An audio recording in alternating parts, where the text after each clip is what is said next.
បញ្ហាដែលនាងខ្ញុំជួបប្រទះនៅក្នុងសហគមន៍របស់ខ្ញុំទាក់ទងនឹងបញ្ហាបរិស្ថាននិងអាកាសធាតុមានដូចជាបញ្ហាគ្រោះទឹកជំនន់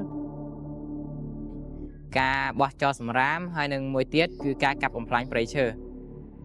តែពេលហ្នឹងទៅក៏ប៉ះពាល់ដល់អ្នករស់នៅជុំវិញដែរទាក់ទងមួយក្លិនអត់ល្អអញ្ចឹងហើយខ្ញុំសំណូមពរឲ្យអ្នកទាំងអស់គ្នាបើសិនជា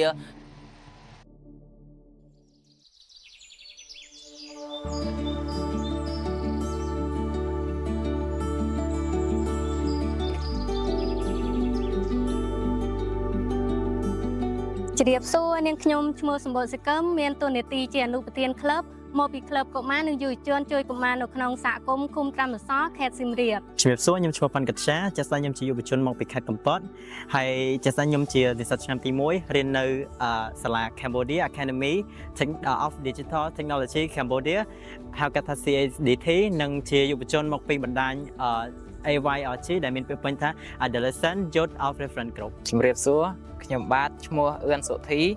តួនាទីជាប្រធានក្លឹបកុមារនិងយុវជនដើម្បីសហគមន៍ឃុំក្រាំងហាយមកពីខេត្តសៀមរាបជំរាបសួរនិងសួស្តីអ្នកទាំងអស់គ្នាខ្ញុំឈ្មោះមនោកៅហើយខ្ញុំជានិស្សិតឆ្នាំទី4នៅវិទ្យាស្ថានមកកន្លែងនៅរាជធានីភ្នំពេញហើយខ្ញុំក៏ជាយុវជននៃចលនាកុមារឬក៏ CCY MCR ផងដែរ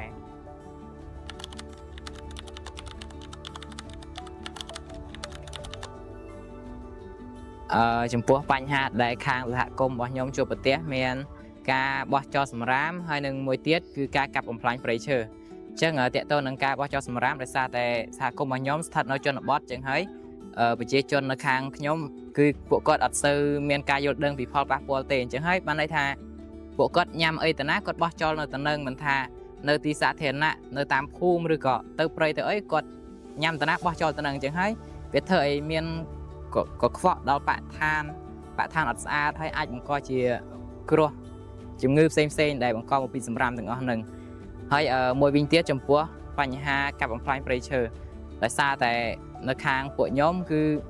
ពួកគាត់អាចបានយល់ដឹងច្បាស់ទេថាការដែលកាប់បំផ្លាញព្រៃឈើទៅវាអាចធ្វើឲ្យមានផលប៉ះពាល់អីខ្លះធ្វើឲ្យកម្ដៅឡើងអីគឺពួកគាត់អត់សូវបានយល់ដឹងទេអញ្ចឹងហើយនៅពេលដែលកាប់បំផ្លាញព្រៃឈើទៅអាចធ្វើឲ្យទី1បាត់បង់សត្វព្រៃទី2កម្ដៅផែនដីយើងកើនឡើងហើយធ្វើអាកាសធាតុយើងមានការប្រែប្រួលជាស្ដេចនៅក្នុងសហគមន៍របស់ខ្ញុំជួបប្រទះទាក់ទងជាមួយនឹងបញ្ហារោងចក្រទាក់ទងជាមួយនឹងការបញ្ចេញផ្សែងពុលទៅលើបរិយាកាសជាស្ដេចទៅរោងចក្រហ្នឹងធ្វើសាងសង់នៅក្នុងសហគមន៍របស់ខ្ញុំដែរទេគឺអាចថានៅចិត្តផ្ទះដែរដែលវាបញ្ចេញផ្សែងពុលខ្លាំងមែនតើពេលហ្នឹងទៅក៏ប៉ះពាល់ដល់អ្នករស់នៅជុំវិញដែរទាក់ទងមួយក្លិនអត់ល្អអញ្ចឹងហើយវាចេញផ្សែងខ្លាំងជាងទៅហើយទី2ទាក់ទងមួយបញ្ហារោងចក្រដែរទាក់ទងមួយការប្រហូរទឹកទឹកកាស៊ីណូចេញពីរោងចក្រហ្នឹងដែលធ្វើឲ្យទឹកនៅខាងក្រៅរោងចក្រហ្នឹងវាឡើងពណ៌ខ្មៅអញ្ចឹងទៅធ្វើទឹកហ្នឹងប្រើប្រាស់អត់កើតហើយវាមានក្លិនស្អុយហើយទៅមួយទៀតទៅជាមួយនឹងបញ្ហាកសិកម្មទៅមួយការប្រើប្រាស់សារធាតុគីមីនៅក្នុងវិស័យកសិកម្មហ្នឹងដែលធ្វើឲ្យមានទៅមួយខ្យល់វាបំពុលខ្យល់ដែលធ្វើឲ្យខ្យល់ហ្នឹងវាប៉ះពាល់អ្នករស់នៅជុំវិញតំបន់ហ្នឹងនៅពេលដែលត្រូវរដូវកសិកម្មបញ្ហាដែលនាងខ្ញុំជួបប្រទះនៅក្នុងសហគមន៍របស់ខ្ញុំទាក់ទងនឹងបញ្ហាបរិស្ថាននិងអាកាសធាតុមានដូចជាបញ្ហាគ្រោះទឹកជំនន់នៅពេលដែលមានគ្រោះទឹកជំនន់គឺធ្វើឲ្យលិចលង់ផ្លូវក៏ដូចជាផ្ទះរបស់បងប្អូនមួយវិញទៀតគឺធ្វើឲ្យផលដំណាំលិចទឹកផងដែរបញ្ហាមួយទៀតទាក់ទងនឹងកម្ដៅផែនដីនៅពេលដែលមានអាកាសធាតុក្តៅធ្វើឲ្យមនុស្សសត្វប្រឈមនឹងការឆ្លងជំងឺផ្សេងផងដែរបាទនិយាយអំពីបញ្ហាដែលខ្ញុំមើលឃើញទៅលើដែលប៉ះពាល់ដល់បរិស្ថានវិញគឺជាបញ្ហាដែលប្រើប្រាស់ប្រេងឥន្ធនៈ fossil ហេតុអីបានខ្ញុំមើលឃើញទៅលើចំណុចមួយនោះពីព្រោះថានៅពេលដែលយើងប្រើប្រាស់ឥន្ធនៈ fossil ហើយយើងប្រើប្រាស់លើសចំណុះក៏វាអាចបង្កជាមានការបញ្ហាប៉ះពាល់ទៅដល់បរិស្ថានរបស់យើងដែលចំហាយក៏បំភាយចេញនៅឧស្ម័នទាំងអស់នេះវាអាចធ្វើឲ្យប៉ះពាល់ទៅដល់ស្រទាប់ផែនដីធ្វើឲ្យមានការកើនឡើងនៅកម្ដៅហើយកម្ដៅទាំងអស់នេះហើយដែលវាធ្វើឲ្យប៉ះពាល់ទៅដល់មនុស្សប៉ះពាល់ទៅដល់សត្វក៏ដូចជាជីវៈចម្រុះរបស់យើងផងដែរ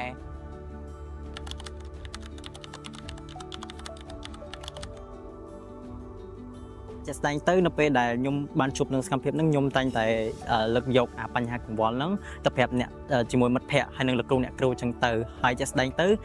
ខ្ញុំក៏ជា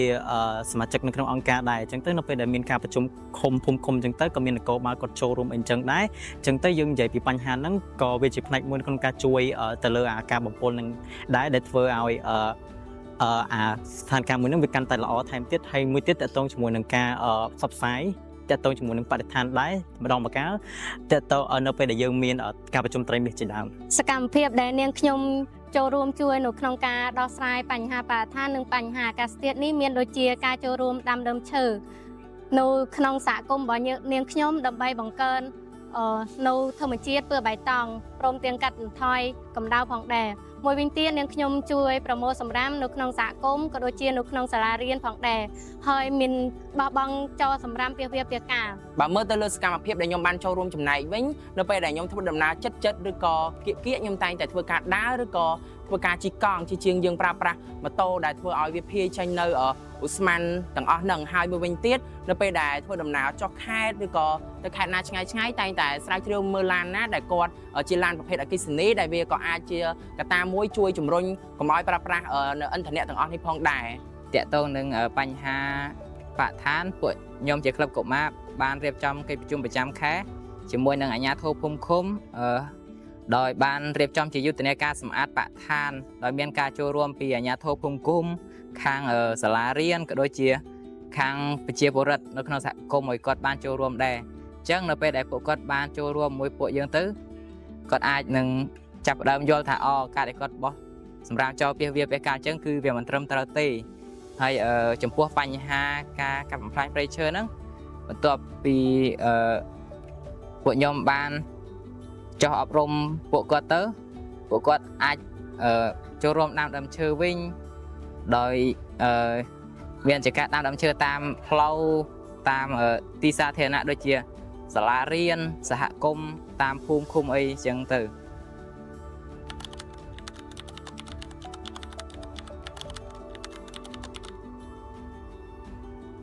ខ្ញុំសនំពរឲ្យអ្នកទាំងអស់គ្នាបើសិនជាធ្វើដំណើរផ្លូវចិត្តឬក៏ធ្វើដំណើរនៅគៀកទេអាចធ្វើការដើរឬក៏ជិះកង់ដើម្បីយើងជួយទៅដល់បរិស្ថានហើយមួយវិញទៀតបើសិនជាក្នុងករណី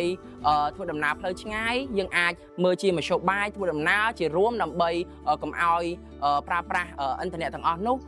លើសកម្រិតផងដែរពីខ្ញុំទៅខ្ញុំមានសនំពរដល់សហគមន៍ទាំងមូលចំពោះ បញ្ហាសម្រាមហ្នឹងសូមឲ្យពួកគាត់ចេះទុកដាក់សម្រាមបានត្រឹមត្រូវហើយកាត់បន្ថយការប្រើប្រាស់ថង់ប្លាស្ទិកហើយមួយវិញទៀតចំពោះតកតទៅនឹងការកាប់ព្រៃឈើហ្នឹងខ្ញុំសំណូមពរឲ្យពួកគាត់ចូលរួមដាំដើមឈើហើយចូលរួមថែរក្សាព្រៃឈើឲ្យបានគង់វង្ស ជាចុងក្រោយនាងខ្ញុំសូមផ្ញើសារមួយទៅកាន់កុមារនិងយុវជនយើងជាកុមារនិងយុវជនសូមចូលរួមដាំដើមឈើនិងកាត់បន្ថយការចូលសម្រាមពាសវាលពាសកាលដើម្បីឲ្យបរិស្ថានស្អាតយើងរស់នៅស្អាត ក្នុងនាមខ្ញុំជាយុវជនម្នាក់ខ្ញុំមានសារមួយទៅដល់ម្ចាស់សហគ្រាសក៏ដូចជាម្ចាស់សិប្បកម្មផ្សេងៗឲ្យដឹងអំពីផលវិបាកនៃការប៉ះពាល់ទៅជាមួយនឹងការបំពុលបរិស្ថាននិងការបញ្ចេញកាកសំណល់ដោយអត់បានគិតពីផលប៉ះពាល់តាក់ទងជាមួយនឹងអ្នកដែលរស់នៅជុំវិញតំបន់ហ្នឹង